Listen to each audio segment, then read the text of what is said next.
तो सबसे पहले फ्री कैपिटल के बारे में बता दे रहा हूँ। तो कंपनी से जिससे मैंने कोलैब करा, जिससे मैंने बात करी, उन्होंने कहा कि मेरे को कुछ फॉलोअर्स और कुछ सब्सक्राइबर्स की ज़रूरत है, ऑलमोस्ट 2K या 3K, ठीक है, इंस्टाग्राम पे और यूट्यूब पे। तो जैसे ही होंगे मैं वैसे ही तुरंत सारे के सारे वीडियो रिलीज़ कर दूंगा, सब आपको बता दूंगा कि आप कैसे फ्री कैपिटल ले सकते हो। ये है पहला पार्ट वीडियो का, ठीक है। और मैं ज़रूर निकालूंगा, तो थोड़ा सा वेट करना पड़ेगा आपको भी, आप ही को मेरी ऑडियंस बन के रहना पड़ेगा, थोड़ा साथ देना पड़ेगा, ठीक है। और विदाउट रिस्क होगा, ऐसा कुछ नहीं है कि मैं कोई MLM स्कैम कर रहा हूँ, ऐसा कुछ नहीं होगा, तो ठीक है, जेन्युइन रहेगी सारी चीज़ें। तो मैं अब स्टॉप लॉस हंटिंग एनालिसिस की तरफ चलता हूँ और आपको धीरे धीरे एक्सप्लेन करता हूँ कैसे मार्केट में स्टॉप लॉसेस हंट होते, कैसे ऑपरेटर वर्क करते, ठीक है। तो सबसे पहले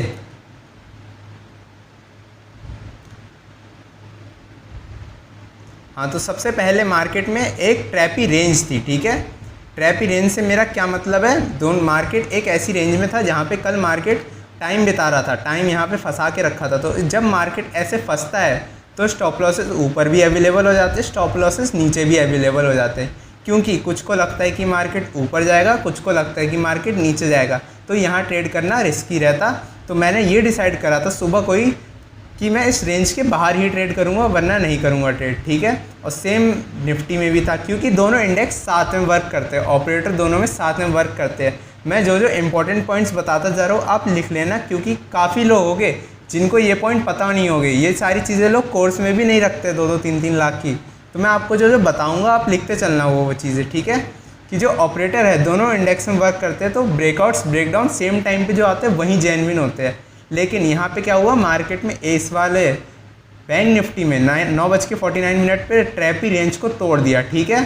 तो मैं यहाँ पे अपनी एंट्री बना सकता था, लेकिन 9:49 पे निफ्टी 50 ट्रैपी रेंज के अंदर ही था, जो कल की ट्रैपी रेंज मार्केट बना के रखा था, ठीक है।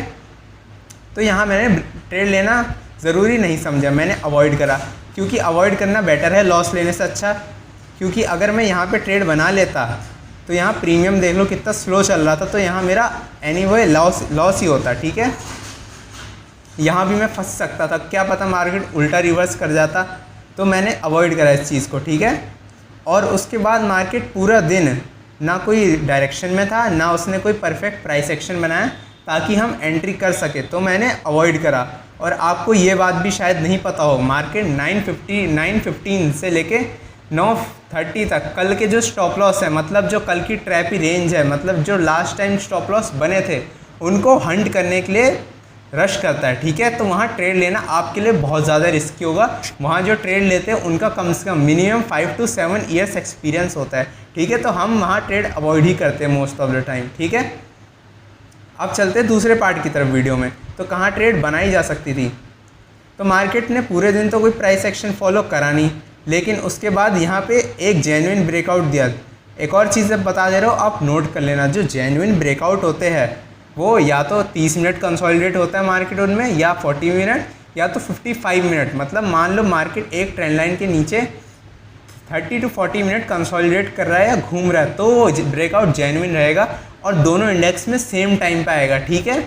ऐसा नहीं है कि एक इंडेक्स में पहले आ गया, एक इंडेक्स में बाद में आ रहा है, तो आप ट्रैप हो सकते हो। 1-2 मिनट आगे पीछे से कुछ नहीं होता, लेकिन जब वो ज़्यादा डिले कर जाता है या रेंज डिले कर जाती है, जैसे मैंने अभी पहले एक्सप्लेन करा, तो आपके लिए रिस्की हो जाता है। ये भी पॉइंट लिख लेना। फॉर एग्जांपल मैं आपको एक ब्रेकआउट का एग्जांपल दिखा दे रहा हूँ, ताकि आप लोगों को क्लियर हो जाए मैं क्या कहना चाह रहा हूँ, ठीक है। कल की मार्केट का बता दे रहा हूँ, कल आया था एक जेन्युइन ब्रेकआउट, जैसे ये वाला ब्रेकआउट देखो, ये जेन्युइन होता है, ठीक है। ये एटलीस्ट 10-20 से 11 बजे तक ये ब्रेकआउट चला, मतलब ये ट्रेंड लाइन चली और इसने उसी टाइम में ब्रेक डाउन दे दिया, ठीक है। और ये ट्रेड कब की थी, 10:30 से लेकर 12 बजे के बीच में। तो उस टाइम पे ब्रेकआउट जेन्युइन होते हैं, सारे कंसेप्ट वर्क करते हैं अच्छे से। इस ट्रेड के पीछे लॉजिक क्या था, जिन लोगों ने स्लोली चलते हुए ऊपर चलते हुए मार्केट में बाय करा होगा, स्लोली चलते हुए मार्केट में रिटेलर आते, जिन्होंने बाय करा होगा उनके स्टॉप लॉसेज यहाँ हो गए, यहाँ हो गए, यहाँ पे हो गए, तो मार्केट उनको हंट करने के लिए नीचे आएगा, ठीक है। और ये एकदम सही टाइम पे आया, तो ये हुआ जेन्युइन ब्रेकआउट का एग्जांपल।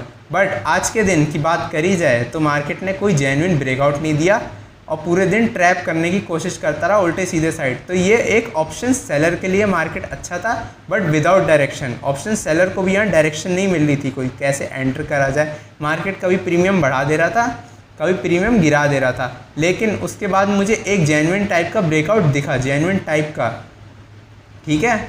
यहाँ मार्केट क्या कर रहा था, स्लोली चल रहा था ऊपर, बायर्स को इनवाइट कर रहा था और उनके स्टॉप लॉसेस कहाँ थे, डाउन साइड अवेलेबल थे। बट मैंने यहाँ ट्रेड करने से रिस्क लग रहा था मेरे को, क्योंकि मार्केट में 2 बज चुके थे। अब मार्केट, ये भी पॉइंट आप लिख लेना, 2 बजे से 3:15 तक या 3:30 तक मार्केट आने वाले दिन के लिए स्टॉप लॉसेस क्रिएट करता है। मतलब अगर आज 7 तारीख है तो 8 तारीख के लिए मार्केट स्टॉप लॉसेस बनाता है, ताकि कल सुबह ट्रैप कर सके, उनके स्टॉप लॉस खा के अपना पैसा बना सके ऑपरेटर, ठीक है। तो वो टाइम बहुत ही रिस्की है ट्रेड करने का। बट इसमें एक लॉजिक दिख रहा था मेरे को कि मार्केट में ऊपर स्लोली जा रहा था, तो इसमें आते हैं बायर्स, ठीक है। अब बायर्स को ट्रैप करने के लिए मार्केट नीचे तो आता है, बट टाइमिंग की देख लो बात, 2 बज चुके थे। दूसरा, ये जो ट्रेंड लाइन है ये 1.5 घंटे से चल रही थी। 1.5 घंटे से अगर मार्केट ऊपर चलता है तो हम अकेले समझदार नहीं है, बाकी लोगों को भी ये ट्रेंड लाइन दिखती है, एक मामूली रिटेलर को भी ये ट्रेंड लाइन दिख जाती है। तो मार्केट इस ट्रेंड लाइन को फेल कर जाता है, और मैं इस ट्रेंड लाइन पे 2-3 बार फेल हो चुका हूँ। तो मेरे को पता है कि यहाँ से मार्केट रिवर्स कर जाता है बहुत बार, और इस अप्रैल मंथ में मैं 2 बार स्टॉप लॉस हिट कर चुका हूँ इसी चक्कर में कि मार्केट इस टाइम पे ऐसी ट्रेंड लाइन बना रहा था। बट फिर भी मैंने पोजीशन बनाने की कोशिश करी, अपने कैपिटल का 2.5% निकालने की कोशिश करी। यहीं पे मैंने पोजीशन बनाई थी पुट की, ठीक है। बट मैंने यहाँ पे ट्रेड को कट करना रियल समझा, क्योंकि मेरे लिए रिस्की हो जाता है। फिर उसके बाद मैंने कहा ट्रेड लेना बेकार है, क्योंकि मार्केट अब कल के लिए पूरे स्टॉप लॉसेस क्रिएट कर रहा था। अब कल के बारे में कुछ बताऊँ तो मार्केट, जिन्होंने लास्ट टाइम जहाँ फंसे हैं लोग, लास्ट टाइम यहाँ पे लोग फंसे हैं, ठीक है। ये लोग फंसे हैं, मतलब यहाँ तो स्टॉप लॉस ख़त्म हो चुके हैं, ये लोग अब फंसे हुए हैं यहाँ पे। अब मार्केट इनके स्टॉप लॉस कल सुबह खाली करने की कोशिश करेगा, तो हम कल सुबह वेट करेंगे, अपने सेटअप का वेट करेंगे 9:45 के बाद या 9:30 के बाद, ठीक है।